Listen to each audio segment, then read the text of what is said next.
Welcome to Words of Light for Today, a teaching ministry that shares godly principles while giving spiritual insight and divine revelation from the Word of God for the everydayness life brings. Be richly blessed as we join Linda Adkins. If you've been here for any length of time,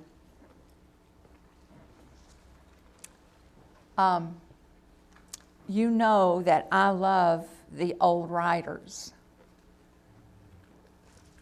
I love the way they wrote. I love how they wrote. I love that the truth that they determined from the scriptures. And one of those writers was A.W. Tozer. He died in 1963. So he's been dead 55 years. But he said this: to be called to follow Christ is a high honor, higher than any honor men can bestow upon each other. Wow. To be called to follow Christ is a high honor, higher than any honor men can bestow upon each other. Also, I love men of valor. I love the military. Maybe because my daddy was in the military. He was in World War II. And there used to be a television program way back in the early 60s that President Truman, he wasn't president at the time, but he came on and would give his rendition of what was going on in the military when he took over after Roosevelt. And a little by little, my daddy would share some things, especially when he would bring it up, things that he knew about. He was in Patton's Third Army all the way through the war. He was in Patton's Honor Guard. He was with Patton all the way through his beginning of being overseas in World War II to the end. And so I have a proclivity to gravitate to what military men say. And one of my favorite generals was Schwarzkopf. I mean, I thought he looked like a general. He reminded me of a military John Wayne. And I love John Wayne. He said this. He wrote, when he was the lieutenant, a general put him in charge of a battalion. How many men is that? 558 men? Not 559 or 558. Okay then. A general put him in charge as the lieutenant of a battalion and said to him, when placed in command, take charge. Wow. When placed in command, take charge. So, I started looking up some scriptures that put us in charge. I think that every single one of us are supposed to be leaders. You've not been taught here to follow anything but Christ. You can only follow me as I follow Christ. I'm your teacher. I'm your mentor. I'm your pastor. And I'm not backing up from that. But you yourself are called to be leaders. You should be leading and not following. The only time that you should follow is when you're in line. And you don't pitch a fit because you're in line. You need to do what the line is there for. And in that situation, you follow. But you're not always in line. Well, what are we going to do? Well, I don't know. Why are you asking me? Well, because you're the leader. You're the leader. You're supposed to be leading. This is what he said. When you're placed in command, take charge. Act like you know what you're doing. If you don't, don't look back because nobody's coming with you. Lieutenant or not, general or not. Why be called a general if you're not going general? And why be called a lieutenant and be given in charge of 558 men if you're not going to say, let's go? So, in other words, he was saying, you have the right to lead. That's what his general, who had put him in charge of a battalion when he was the lieutenant, was saying to him. You have the right to lead. And you need to be leading. You need to be leading. If you're told what to do on your job and you do it, other people are watching you and they are noticing that you are secure in yourself to do what you're told. You, at that moment, are leading because someone's watching. And they're taking note of what you're doing. Okay, listen. We are following Christ wherever He leads us. He has put us in charge. I want us to go to Luke chapter 10.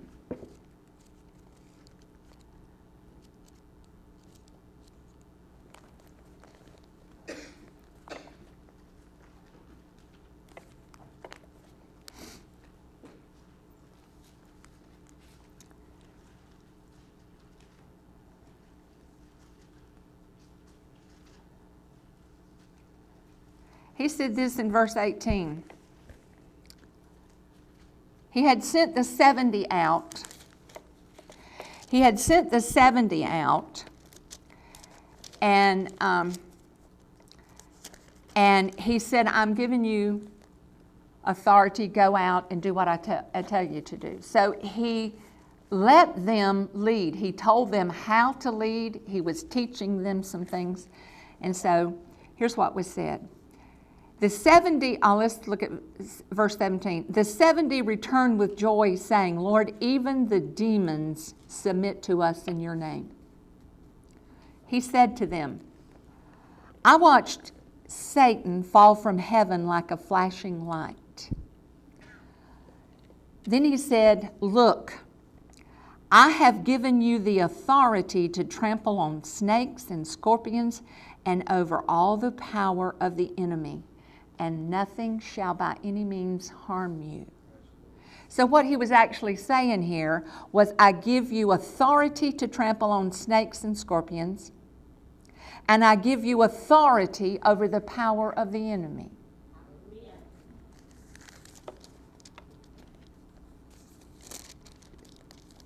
Go back over to chapter 9.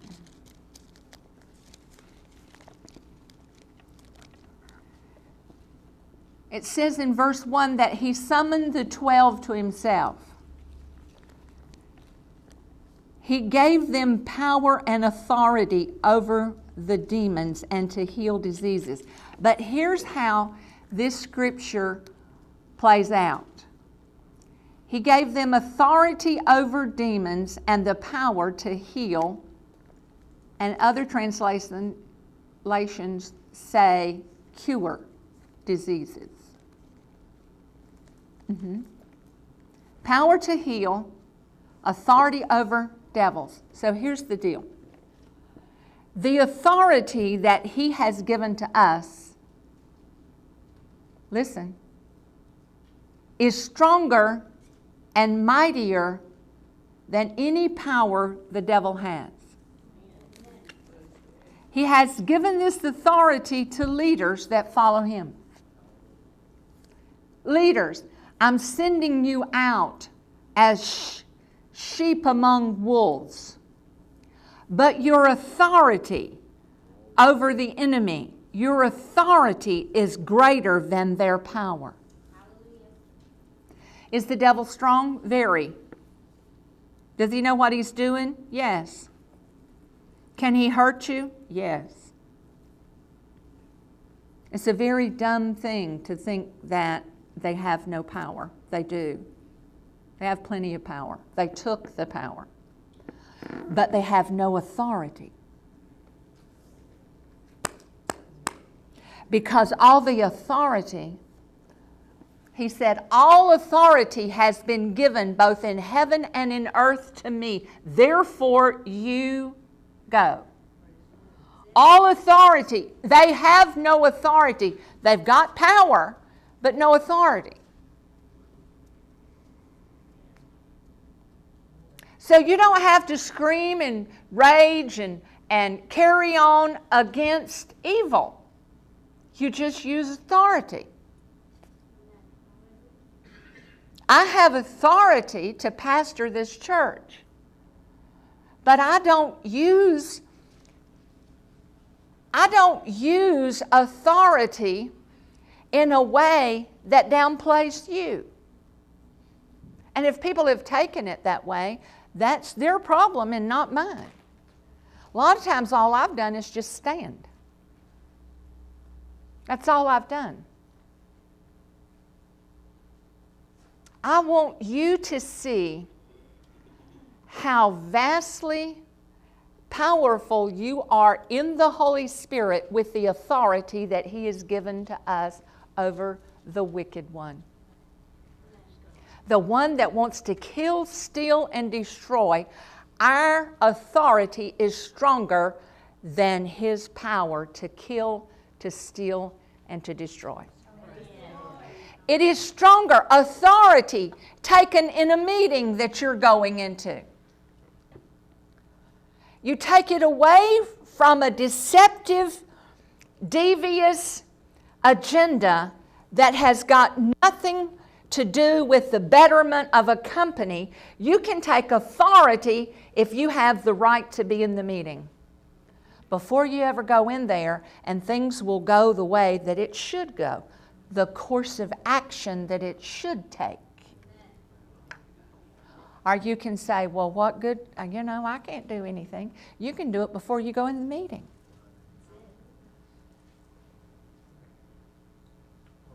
Isn't that something? I give you power. He said, all authority has been given to me. Therefore, you go. When did he say that? Just before he left. Just before he ascended back to heaven. He said, all authority has been given to me. Some translations say all authority and power. We use his name. We have what he is. If we follow him. See, anybody that's called to follow Christ, that's a greater honor than any honor that anybody can call you up front and give you a medallion for. And you can take authority over your finances and the evil that's trying to draw it, even if the evil could be in you. Or the misunderstanding. Sometimes you spend money you don't have to spend. Just if you just change your course of action. Oh, my goodness. In Mark, you don't have to turn there, just listen. Mark chapter 3.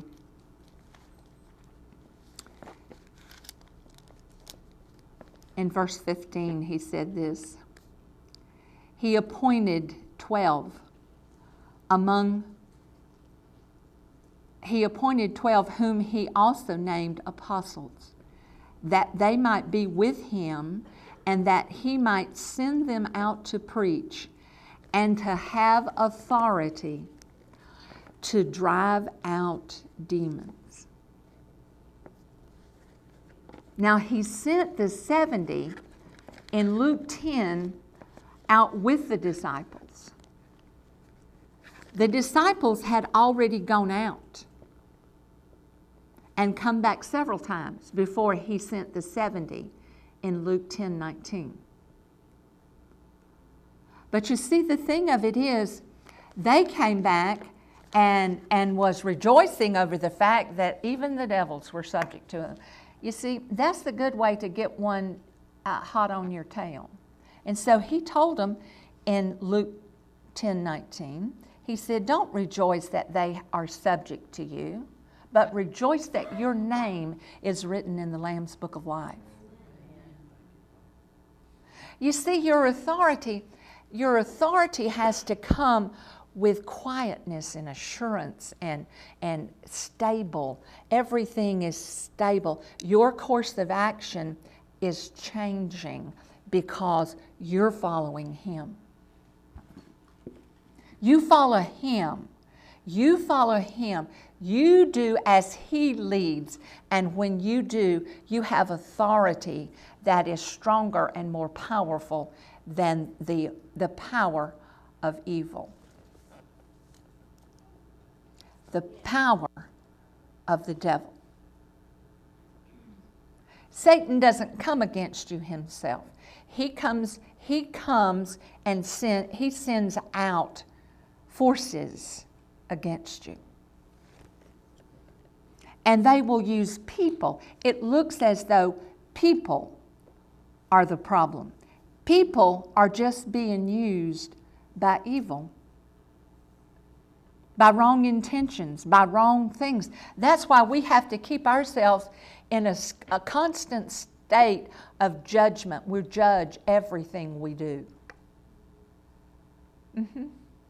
We judge our attitude. We judge why we're doing what we're doing. Judge why you got angry. Because you were thwarted? Because somebody outdid you? Because somebody got the best of you? You got mad and you pitched a fit? Got mad and told them where to get off? Or you said nothing and you pouted? They'll get the message. You see, that's not following Christ. To follow Christ, you have the same attitude that he has with everything and with everybody. You have an attitude of kindness, an attitude of gentleness, an attitude, a spirit of humility. But even if you know that you know more than anybody in the room, there is a humility that comes from following Christ because he is humility itself. And it makes you humble, knowing that he is mentoring you through the truth of his word. He is showing you, he's opening your eyes to understanding to the things you are reading. You can be reading something during the week and come here and have somebody say something about what you were reading. How did they know? They don't, but the Spirit does. You see? Because he's given us authority. He's given us authority. And I want to be able to use it. And to be able to use it, I have got to follow Christ. I have got to stay governed by his word. This is my behavior. This has to be my behavior. I saw this. A general put me in charge of a battalion and said to me, when placed in command, take charge. And you know what? I believe from that day on, all the way up from lieutenant to captain to major to colonel to general. And before he left, he was 4 stars. Wasn't he? 4-star. Listen, he was a good general. He would have ended a lot of things in 1991 had he been allowed, but he too was a man under authority. But had he been able to pursue where he had already fought up to and was seeing the doors opened, he was stopped short of his mission. Listen, don't go into a war thinking that you can run back to the house if you have to. The only war that we've really won is World War I and World War II. The only battle that we got into is World War II. Listen, and we won it. All the other wars since then we didn't win. Korean War, there was just a ceasefire. Never got a treaty with them. Never. That's why we have trouble with them we have. Never Vietnam come home without a win. When we could have went there, won it, and come home. My God. We're in a war. You need to know how to fight. But you need to know that your authority is more powerful than your enemy's power. You need to know. You need to know that we are being led with a greater honor and a greater degree of triumph than anything else. You have the right to lead your life. You need to be leading your children and their children and their children. You need to be the leader in your home. Men, you don't know, you don't realize the authority God has given you as a man. As a male member of man. We're all man. We're all man. I'm a female man. You're a man. You're a male man. He's given us this authority to lead. And He wants us to be leaders. When you're given a command, take charge. I had 2 of my little great-grandsons this week. All week. And those are the sweetest, dearest little grandsons. They are terrific. Now, if you talk to their parents, they think, oh, they wanted to do this, they wanted to do that. I said, okay, but when you change, you come back and tell me. I'm not going to run all over this yard looking for you. So you come tell me, you come find me. And that was all there was to it. I was the leader. I was in charge. You come tell me. And I didn't have not one problem with those kids. I didn't have to say to them, wash your hands. They did. They saw me washing my hands. They came right behind me and washed their hands. They saw the way I was eating. They ate the same way.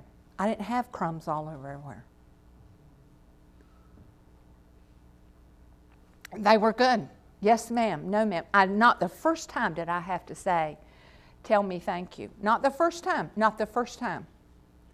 Everything was thank you, Ma. Thank you, Ma. Thank you, Ma. Yes, ma'am. No, ma'am. Same way with Daddy John back there. Same way.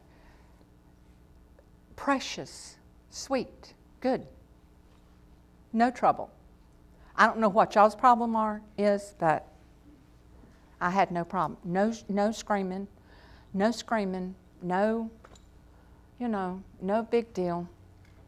No, I'm not going to tell you that again. Not any of that. Well, they were just in a strange place. Well, all week, sometimes what you are starts coming out. But with me and him, all week long, they were the same calm kids. I said, "Did you have fun this week?" "Yes, we did." The only thing they missed was their mama. Now listen, you're in charge. You're leading. If you're not leading, then your kids are leading. Authority. The simple thing is authority. But see, you have authority over the wicked one. But you need to be leading with influence.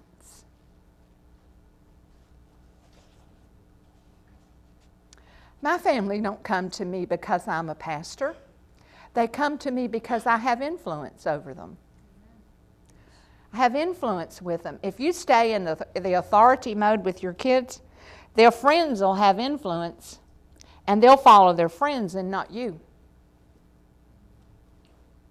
That's why people have trouble with their kids, because they rule their house. They rule it. I'm going to rule my house. Well, I see something that you're not ruling. The personality in that kid. You might be ruling your house, but he didn't give him the rule. He gave him command. And all you got to do is pray over the job you've got to do, and you will have command.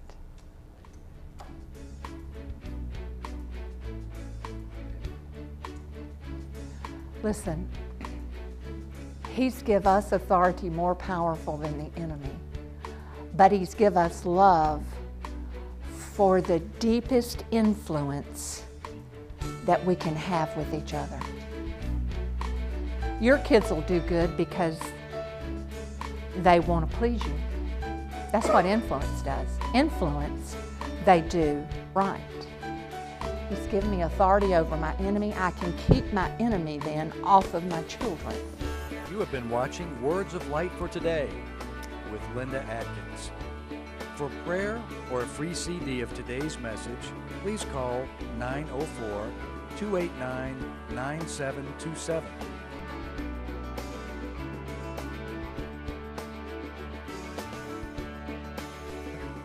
Visit our website at wordsoflight.org, where you may order explosive and anointed teaching messages or other great resources from our bookstore. Be blessed and join Linda Adkins next time as she brings Words of Light for Today.